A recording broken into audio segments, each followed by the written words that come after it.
Saya Fikri Tobari bersama dengan Henry sebagai calon bupati dan wakil bupati Kabupaten Rejang Lebong yang memang saat ini sudah ditetapkan KPU sebagai calon nomor urut 1 untuk ikut di Pilkada tahun 2024 ini.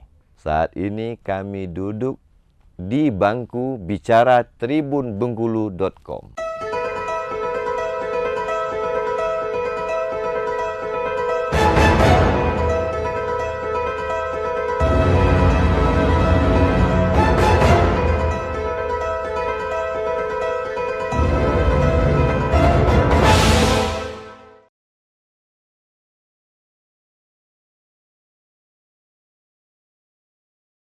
Baik, Assalamualaikum warahmatullahi wabarakatuh.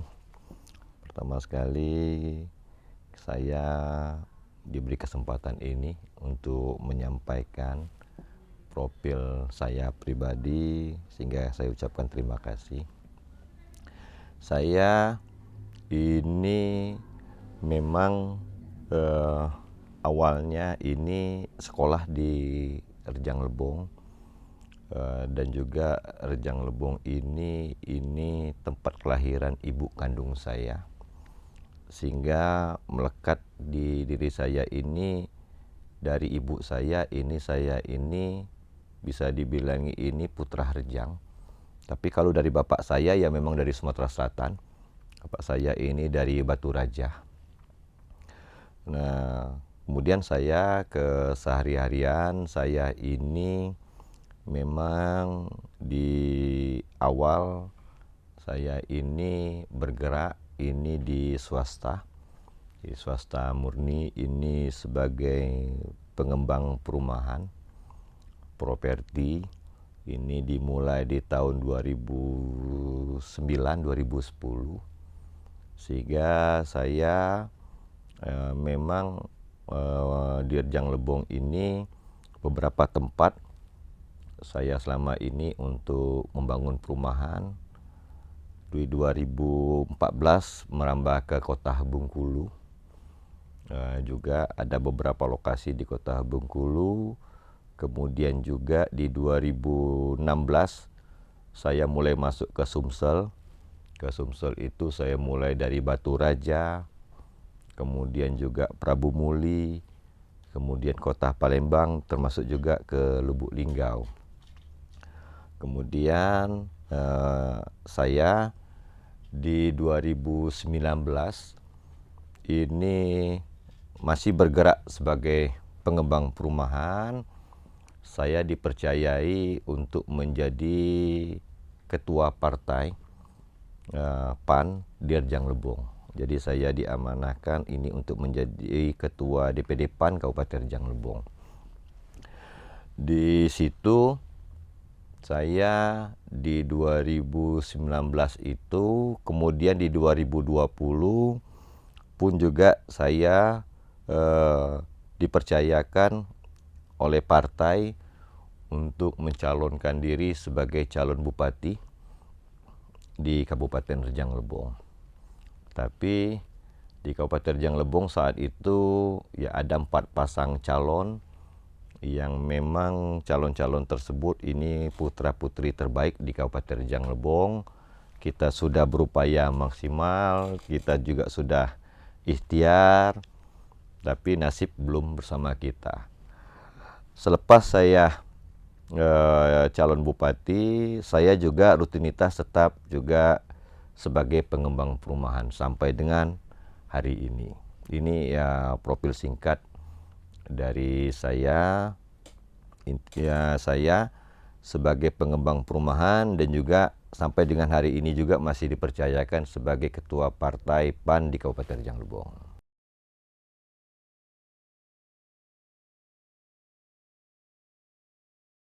Jadi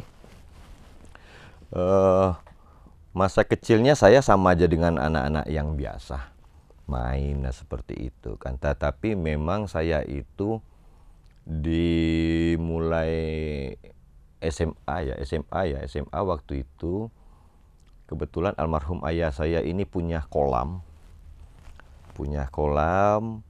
sehingga saya lebih banyak di kolam itu.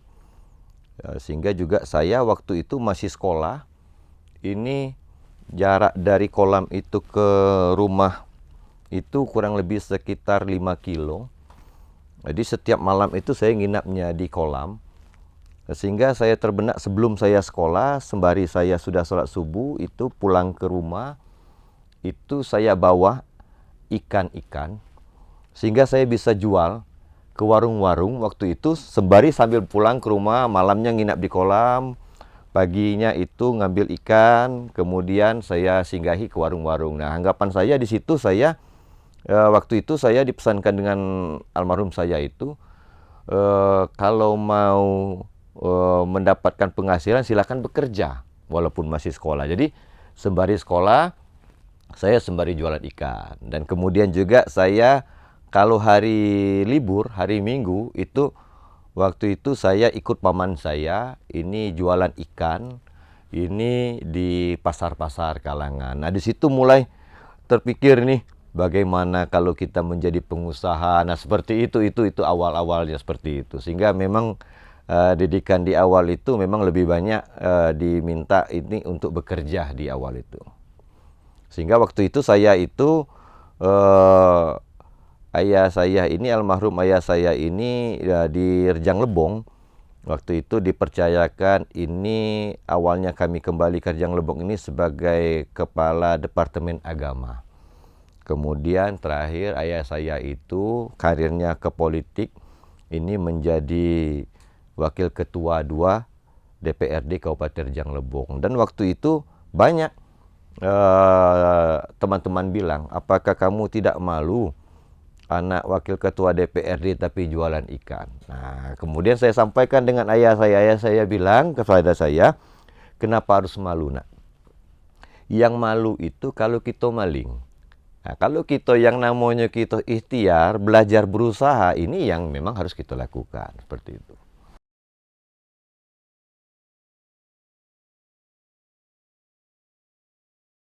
Yang jelas ayah saya ini memang selain orang tua saya, beliau inilah menjadi guru saya, tempat saya bertanya, tempat saya diskusi, tapi banyak hal yang memang menjadi sekarang ini sebagai pegangan saya. Pesan-pesan dari beliau ini yang memang saat ini terasa.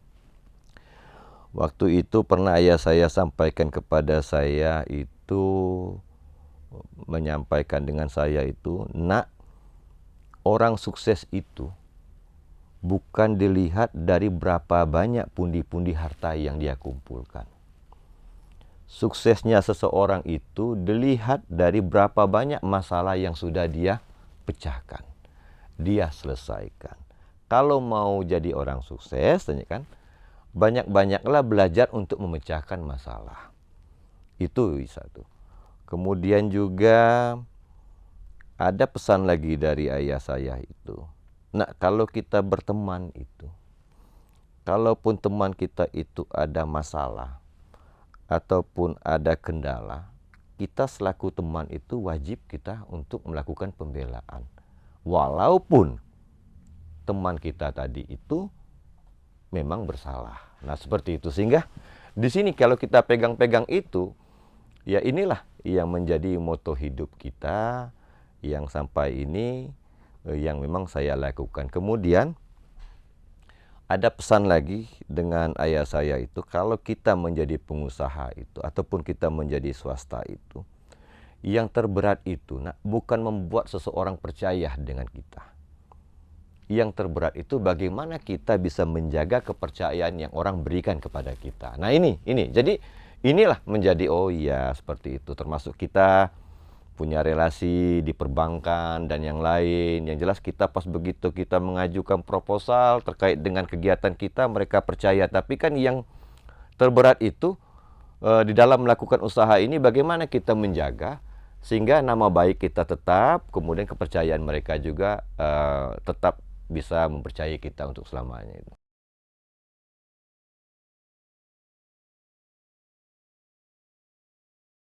Jadi kita ini mencari calon wakil bupati ini sama sepertinya kita mencari calon istri. Nah, jadi kan kita bukan hanya melihat dari calon wakil bupatinya, kemudian juga kita juga lihat juga dari keluarganya, kita juga lihat dari ibunya, bapaknya, dan semuanya seperti itu. Dan kemudian juga ada hal yang menarik bagi saya. Ini waktu di Pilkada 2020, ini karena saya banyak keliling di Kabupaten Rejang Lebong ini, sehingga ada daerah, ini di daerah Lembak, ini memang banyak keluhan-keluhan terkait dengan fasilitas infrastruktur, kemudian juga fasilitas dari pemerintah daerah. Mereka merasakan daerah mereka itu terus tertinggal.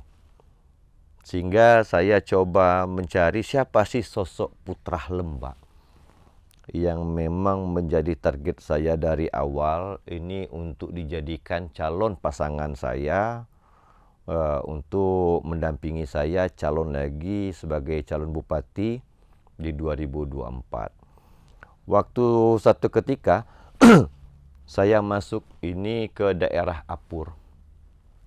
Daerah Apur ini saya tahu itu kalau jalannya itu tanggung jawab provinsi. Jadi jalan itu belum pernah saya kelihatan di situ tuh ada perbaikan. Sehingga pas begitu saya masuk ke Apur itu saya kaget kok jalan ini tiba-tiba diperbaiki. Sehingga saya cari tahu siapa sih yang memperbaiki jalan ini. Ternyata jalan ini diperbaiki dengan namanya Henry. Akhirnya timbul siapa sih Henry, kita kan. Kemudian di 2020 dulu itu saya pernah juga sholat di masjid itu, di masjid desa Apur itu. Masjid itu pinggir sungai. Kemudian di 2023 saya kaget pas begitu saya lewat, kebetulan saya dari kunjungan ada salah satu keluarga kita yang baru sudah hajatan, kebetulan lewat situ maghrib, saya kaget. Saya berhenti lagi di masjid itu. Saya kaget itu masjid itu kok kenapa masjid ini tiba-tiba menjadi bagus. Tadinya ini masjid desa yang memang butuh renovasi seperti itu.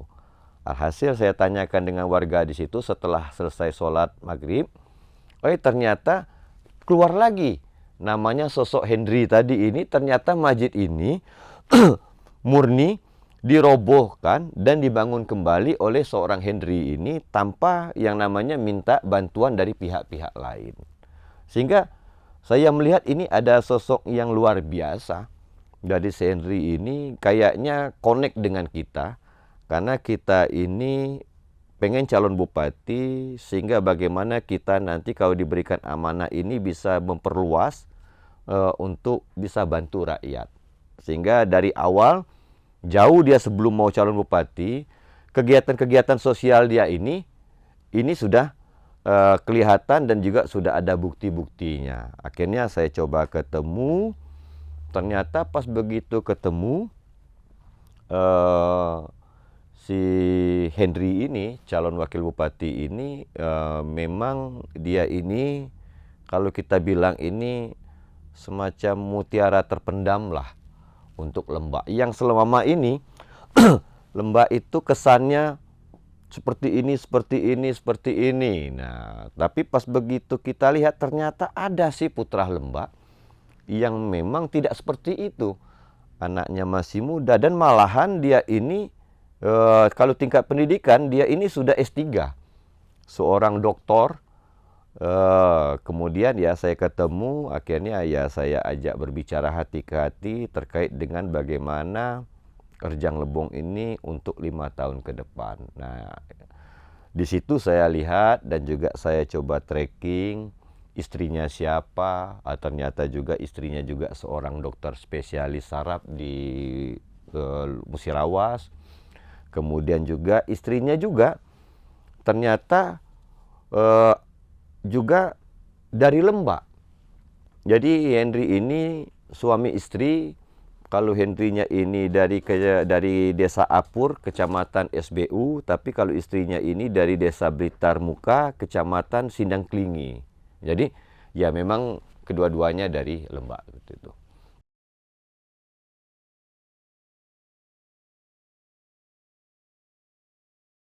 Pertama sekali kita melihat di Rejang Lebong ini memang Rejang Lebong saat ini lagi merindukan sosok seorang pemimpin yang memang bisa mengayomi, dan ini yang pertama sekali yang menjadi kebutuhan yang sangat penting bagi masyarakat Kabupaten Rejang Lebong ini, karena kita selama ini juga banyak menemukan dan juga banyak yang menghubungi kita terkait, sangat sering yang menghubungi ini banyak orang-orang miskin di Rejang Lebong ini dilarang sakit. Dalam artian dia ini, kenapa dia dilarang sakit? Karena dia tidak ada biaya untuk berobat. Sehingga ini yang terpanggilnya kami, ya alhamdulillah selama ini kita dibantu dengan teman-teman dan relawan kita, ya yang sakit-sakit ini tadi, dia tidak ada biaya berobat sehingga kita bantu untuk mengaktifkan BPJS-nya. Sehingga yang sakit tadi ini bisa berobat. Nah, jadi ada keinginan daripada masyarakat ini, di saat dia sakit, ada kepedulian dari pemerintah. Termasuk juga dengan anak-anak yang saat ini pengen sekolah, tapi tidak bisa sekolah karena tidak ada biaya. Nah, dia juga menginginkan ada kepedulian dari pemerintah, karena yang namanya anak-anak ini, bagaimana upaya dari pemerintah ini bisa membantu khususnya anak-anak miskin ini supaya bisa sekolah. Kemudian juga kita lihat sekarang ini salah satunya ini infrastruktur. Infrastruktur ini banyak menjadi keinginan daripada masyarakat, termasuk jalan, yang mana jalan fasilitas itu mereka pengen ke kebun, jalannya ini jadi rusak. Nah seperti itu, apalagi ini di beberapa daerah, ini di desa-desa yang ada di kecamatan-kecamatan Lembak, itu banyak jalan yang memang sekarang ini lagi rusak seperti itu. Kemudian juga di sisi kita, kalau kita lihat di Rejang Lebong ini, Rejang Lebong ini mayoritas penghasilan masyarakatnya ini kan petani. Jadi petani ini juga banyak keluhan, salah satunya terkait dengan kelangkaan pupuk, kemudian juga kepastian harga daripada harga jual daripada petani-petani yang ada di Kabupaten Rejang Lebong. Sehingga kami juga meramu bagaimana konsepnya ini menjadikan petani-petani di Rejang Lebong ini menjadi petani-petani yang modern. Nah kemudian juga khususnya untuk anak-anak muda yang ada di Kabupaten Rejang Lebong ini, saat ini yang mereka keluhkan ini tidak banyak. Tetapi bagaimana mereka nanti ini selesai tamat sekolah bisa mendapatkan pekerjaan. Sehingga yang menjadi masalahnya itu sekarang ini ya tidak terbukanya lapangan pekerjaan. Sehingga ke depan harapan kami bisa mengajak investor, dan kebetulan saya juga bergeraknya di swasta dan juga diamanahkan sebagai ketua Kadin di Kabupaten Rejang Lebong. Tetapi yang menjadi keinginan investor itu kalau dia mau masuk ke satu daerah itu jelas ada bantuan dari pemerintah. Salah satunya itu bantuan yang diberikan pemerintah itu percepatan dalam kita melakukan proses perizinan. Kemudian juga dalam proses perizinan tersebut, kalau mau investor itu terasa nyaman dan ingin mengulang lagi kembali membangun di daerah kita, menanamkan asetnya itu, ya tidak ada pungli. Saya juga merasakan ada di beberapa daerah ini saya lihat sangat baik. Seperti kenapa saya selalu tiap tahun itu berupaya untuk membangun seperti di kota Lubuk Linggau. Waktu itu wali kotanya Kak Nanan, ini orangnya sangat komitmen. sehingga dia sampaikan kepada kita, tolong bangun kota kami.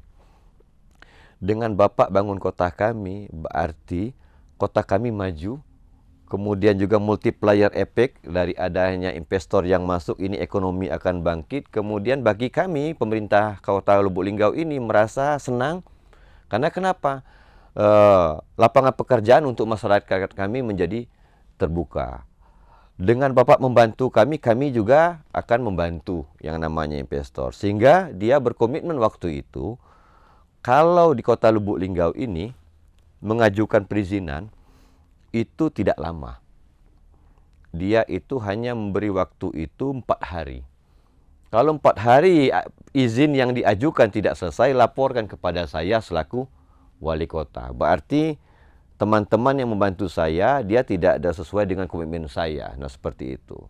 Nah, kalau itu yang dirasakan dengan investor, dengan pengusaha, insya Allah nanti ini banyak potensi di Rejang Lebong ini yang memang bisa kita jual kepada teman-teman kita, kepada para pengusaha kita melalui jaringan kita, dan harapan kita nanti bisa membangun Kabupaten Rejang Lebong yang kita cintai ini, sehingga lapangan pekerjaan nanti ini untuk adik-adik kita ini sehingga bisa terbuka. Nah, seperti itu. Ini salah satu gambaran daripada visi misi kita untuk menjadi bupati dan wakil bupati di Kabupaten Rejang Lebong ini.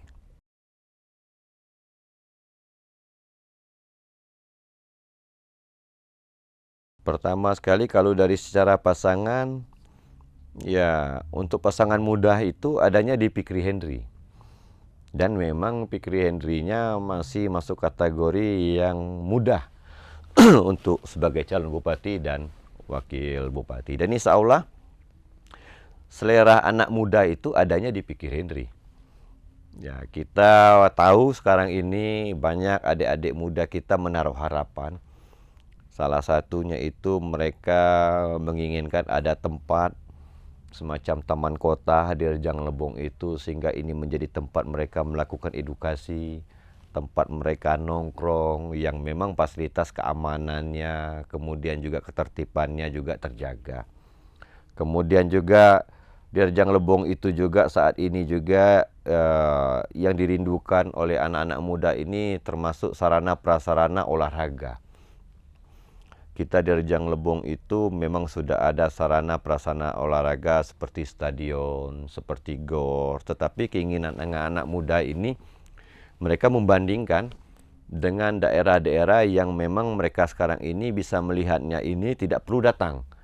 Melalui medsos, melalui media-media kan dia melihat bagaimana sih adanya lapangan futsal yang saat ini yang kekinian, ya lapangan futsalnya dengan rumput sintetis yang terbuka. Kalau kita bilang sekarang ini semi soccer seperti itu. Sehingga ini yang diinginkan dengan anak-anak muda, dan insya Allah ini semuanya ada di kita. Kita juga punya, kita juga lihat ada beberapa aset yang ada di Rejang Lebong ini, insya Allah bisa kita lakukan itu. Nah, itu untuk bagian daripada pasangan Fikri Henry. Kemudian juga kami juga sekarang ini majunya kami sebagai calon bupati dan wakil bupati ini, kami ini tidak banyak. Kami ingin sesuai dengan niat kami ini bagaimana kami ini nanti ini bisa menjadi seorang bupati dan wakil bupati yang memang selalu dicintai dan didoai masyarakatnya. Sehingga kita juga perannya sebagai bupati ini kan sebagai bapaknya masyarakat Kabupaten Rejang Lebong. Tempat masyarakat Kabupaten Rejang Lebong itu mengadu kalau dia lagi dalam kesulitan. Tempat masyarakat Kabupaten Rejang Lebong itu menyampaikan aspirasinya, kalaupun itu menjadi kepentingan umum dan itu juga bisa disampaikan kepada seorang bupati. Sehingga kami saat ini pengen menjadi seorang bupati yang bisa bantu rakyat. Makanya program kami ini bantu rakyat. Selagi masyarakat yang miskin di Kabupaten Rejang Lebong itu tidak bisa berobat gara-gara biaya, kemudian selagi yang namanya anak-anak di Kabupaten Rejang Lebong itu tidak bisa sekolah gara-gara biaya, Karena itulah Fikri Henry calon sebagai calon bupati dan wakil bupati di Kabupaten Rejang Lebong.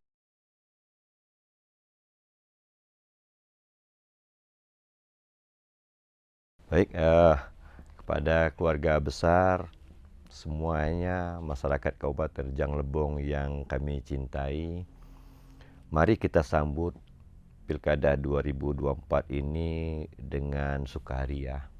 Karena ini merupakan pesta demokrasi, pesta kita bersama, pesta masyarakat Kabupaten Rejang Lebong untuk menentukan pilihannya, mencari seorang bupati dan wakil bupati.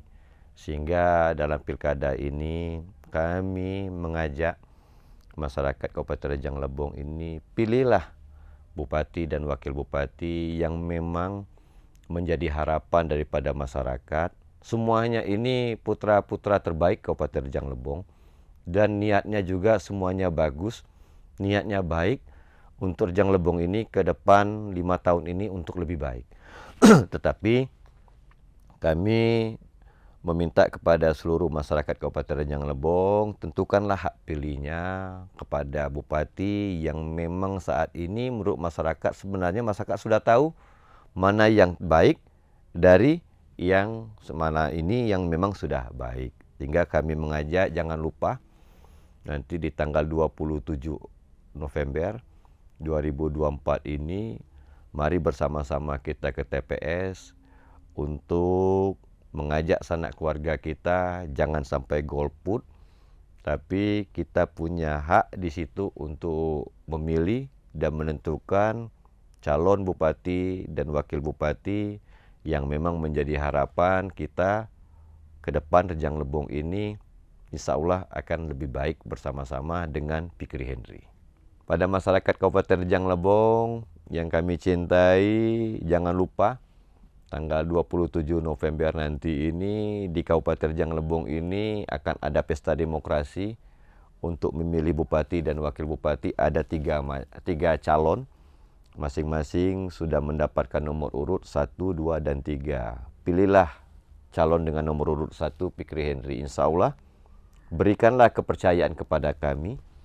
Kami akan buktikan bagaimana nanti apabila kami diberikan amanah menjadi pemimpin yang baik untuk Kabupaten Rejang Lebong yang kita cintai ini 5 tahun ke depan.